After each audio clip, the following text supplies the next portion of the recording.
नचिकेता से यमराज ने कहा है, इमा हरामा, इन सुंदरियों को ले लो। समझे? सरथ माने रथों को भी ले लो, रथ के सहित इन सुंदरियों को ले लो। इमा हरामा सरथा सतुर्या, बैंड बाजे के साथ ले लो। समझे?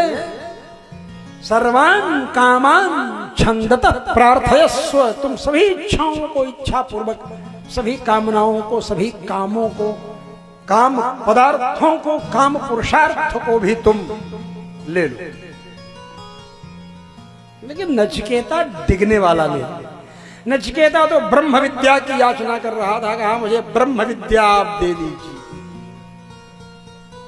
बड़ा प्रलोभन दिया यमराज ने, लेकिन नचिकेता ने कहा, भैया आप बड़े हैं, सम्माननीय हैं, पापियों को यमराज के रूप में और पुण्यात्माओं को धर्मराज के रूप में दर्शन देते हैं। आप बड़े हैं, आप दे रहे हैं इन सुंदरियों को और इन रथों को और इन वाद्य यंत्रों को दे रहे हैं, तो कोई बात नहीं, मैं मना कैसे कर सकता हूं? अगर आप देंगे तो मैं मना तो कर नहीं सकता हूं। आप दे रहे हैं तो कोई बात नहीं, ले लेता हूं। लेकिन जो मैं मांग रहा हूं वह आप दीजिए। उसको तो पट्टी पढ़ाने के लिए यमराज ने सोचा था कि सुंदरियां दे दूंगा, रथ दे दूंगा, वैभव दे दूंगा, ऐश्वर्य दे दूंगा, तो ये फंस जाएगा, इसी में ब्रह्म विद्या नहीं मांगेगा। लेकिन ये भी पट्टा ब्रह्मर्षि पुत्र है, सामान्य तो है नहीं। कहा महाराज आप बड़े हैं, दे रहे हैं, तो मैं तो प्रसाद के रूप में आपका ग्रहण ही कर लूंगा, मना नहीं करूंगा उसको, लेकिन हमें ब्रह्म विद्या दे दीजिए।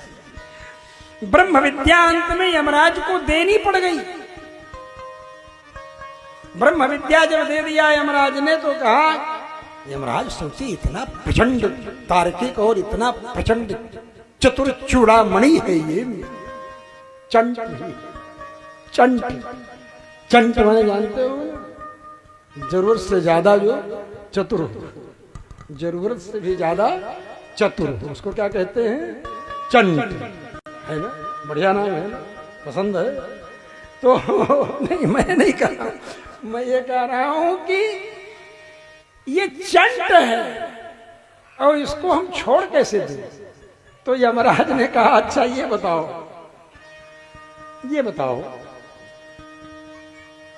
कि तुमको हमने ब्रह्म विद्या का उपदेश दे दिया।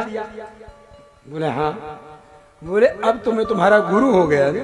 बोले हाँ, गुरु तो हो गए। तो चंट अगर नचिकेता है तो यमराज महाचंट है, समझे? क्योंकि सारी दुनिया को वो दंड देंगे, जो जैसा करेगा वैसा करेंगे।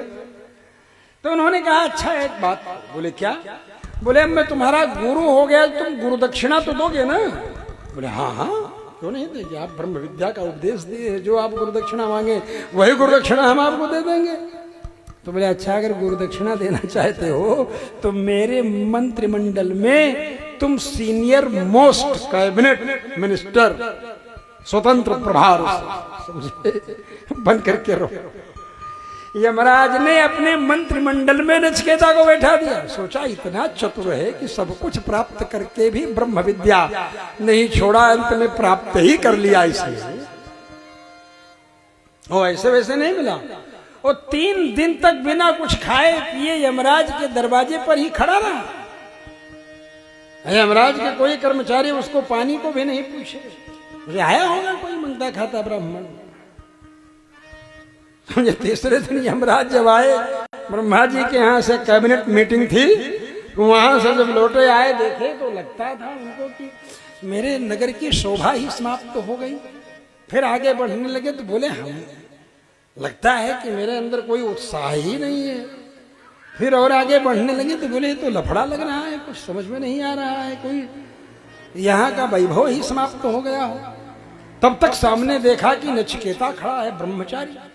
नचिकेता की विद्या का चमत्कार तो लोगों को प्राप्त था। यमराज ने देखा, बोले ब्रह्मचारी तुम यहां कैसे?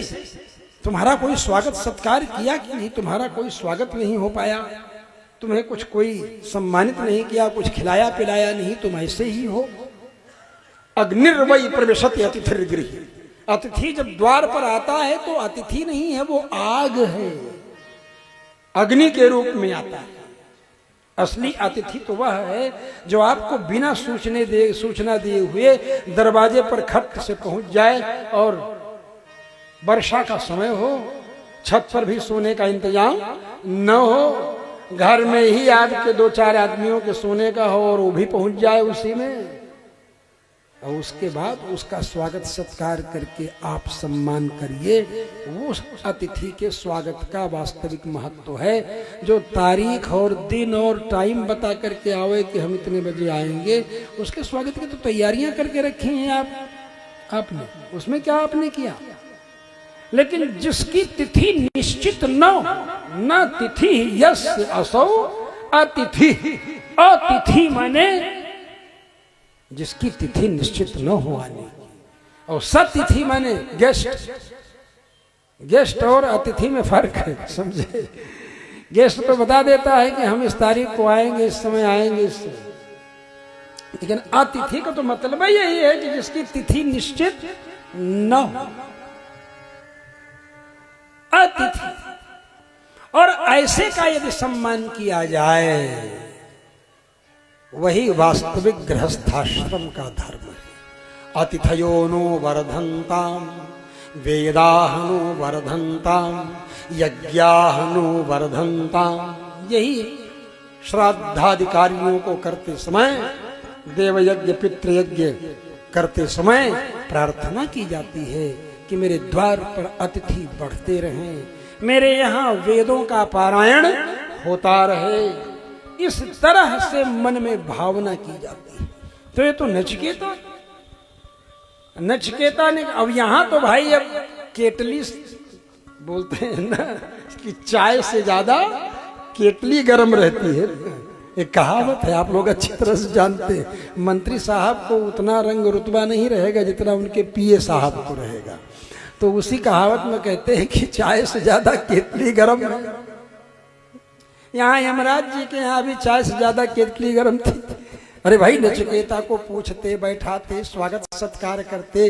अतिथि है, ब्रह्मचारी है, वेद का निष्णात विद्वान है, उसका चरण प्रक्षालन करते। हर गृहस्थ का यह कार्य है कि अतिथि आवे तो उसका चरण प्रक्षालन करे।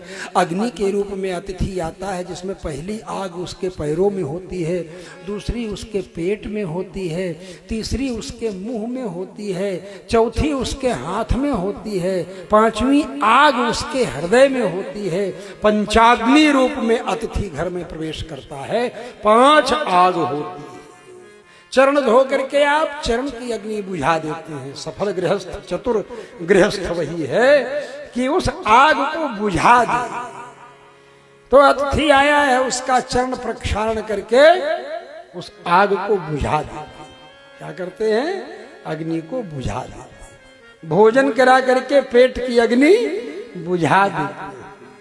उसकी बातें सुन करके उसके मुख की अग्नि बुझा देते हैं। जो बोलता है उसकी बातें प्रेम से सुनते हैं तो मुख की अग्नि बुझ जाती है। उसके अनुकूल व्यवहार करके, बर्ताव करके उसके हृदय की अग्नि को, अतिथि के हृदय की अग्नि को चतुर गृहस्थ बुझा देता है। उसके अनुकूल व्यवहार करके, उसके अनुकूल बर्ताव करके। और जाते समय कुछ गिफ्ट पैक हाथ में दे करके, भेंट दे करके हाथ की अग्नि को भी बुझा जाता है। ये 5 अग्नियां हैं। यहां नचिकेता तीसरे दिन खड़ा है। यमराज ने कहा अंदर आए। सोचे ये क्या हमको अनुभव हो रहा है, लगता है बीपी हाई हो रहा है, सर भारी हो रहा है आते आते। उन्होंने कहा तुम्हारा कोई स्वागत नहीं किया, कोई पानी को भी नहीं पूछा। बोले महाराज पानी को कौन पूछे, चाय से ज्यादा केतली गर्म है। आपके यहाँ के जितने आपके स्टाफ हैं ये लोग पूछें तब न। ये तो खुद है कि हम यमराज स्टाफ हैं, हमारे ब्रह्मचारी रंग रुतबा में रहे, आपको दर्शन न कराऊंगे। जब कहा कि तुमको कुछ कोई खिलाया पिलाया नहीं, भूखे हो, तो नचिकेता ने कहा मैं भूखा कहाँ हूं। बोले क्यों? बोले पहले दिन मैंने आपके नगर की शोभा को खा लिया। मैं भूखा रहने वाला नहीं हूं। तभी तो यमराज आए तो बोले लगता है मेरे नगर में कोई शोभा ही नहीं है। अतिथि का अगर स्वागत नहीं हुआ, एक दिन कोई ध्यान नहीं दिया आपके यहां आया है, तो आपकी नगर की शोभा खाएगा। दूसरे दिन आपकी कीर्ति को मैंने खाया, श्री को, शोभा को, कीर्ति को भी। जब कीर्ति को खाया तब यमराज उसी में थरथराने लगा। बोला ब्रह्मचारी, समग्र वेदों का निष्णात विद्वान, मेरे यहां अतिथि आकर के दूसरे दिन भी भूखा रह गया। ये तो तीसरे दिन मैं तुमको खाने जा रहा था यमराज, तब तक तुम आ गए बाहर से। थरथर कांपने लगे यमराज। ये है भारतवर्ष के वेदज्ञ ब्रह्मचारी का तपोबल कि यमराज भी थरथर कांपते हैं, क्योंकि वो अपने नियम के अंतर्गत रहता है, अपने नियम का पालन करता है। भाई नियम से रहेगा तो उसका नियम में नहीं पूरा होगा। कैसे नियम? सवेरे प्रातः काल का वंदन करेगा, फिर संध्या वंदन करेगा, फिर मध्याह्न काल का संध्या वंदन करेगा, 12 बजे के आसपास तक करेगा, 10:30 बजे से लेकर के मध्याह्न तक का आराधन। फिर मध्याह्नोत्तर काल हो जाएगा ना 12 बजे के बाद, फिर तो अपराह्न शुरू हो जाएगा ना, और उसके बाद फिर स्वयं शुरू हो जाएगा। तो इसलिए उसको समय कम मिलेगा।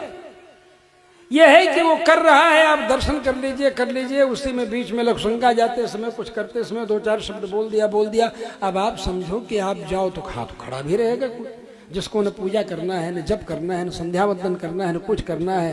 आओ जजमान, खुशामद में आमद। जजमान के घर भी पहुंच गए और क्या हाल चाल है, घूम घाम करके अपना चले आए। शाम सुबह जा करके जब संध्या वंदन करने का समय था, सुबह जब शाम का था, तो इन सब में निकाले खुशामद में आमद। भाई जजमान प्रसन्न रहेगा। ये पंडित जी तो अपने हिसाब से हैं, अपने मिले जुले। ये तो बड़े महंगे हैं, जब जाओ तब संध्या पूजा करते रहते हैं, पाठे पूजा में लगे रहते हैं महाराज, बड़े। ये नहीं, ऐसे लोगों को आप ध्यान में रखिए कि यमराज भी थरथराते हैं। ऐसे साधक से, ऐसे ब्रह्मचारी से, नचिकेता से यमराज थरथर करके बोले कि भाई ऐसा क्या है, तुम्हारी जो इच्छा हो अब तुम चाहो। तो चक्कर में पड़ करके यमराज ने कहा जो तुम्हारी इच्छा हो वो मांग लो, और उसने कहा कि ब्रह्म विद्या दे दो। फिर यमराज आनाकानी करने लगे, सोचे कि ये तो ब्रह्म विद्या ही मांग लिया, जिसके लिए देवराज इंद्र इतने वर्षों लगातार अखंड ब्रह्मचर्य का पालन करते हुए, जितेंद्रिय जीवन यापन करते हुए, वेद पारायण करते हुए साधना किए, तब ब्रह्म विद्या उनको प्राप्त हुई थी। उस ब्रह्म विद्या को पट्ठाए तीसरे दिन ही प्राप्त कर लेना चाहता है। पहले दिन हमारे नगर की शोभा को खा लिया, दूसरे दिन कीर्ति को, और तीसरे दिन हम ही को कांप भी रहे हैं थरथर। ये भी सोच रहे हैं। फिर उसको फंसाने के लिए उन्होंने कहा यमा हरामा सरथा सतुरिया हरामा, माने सुंदरियों को।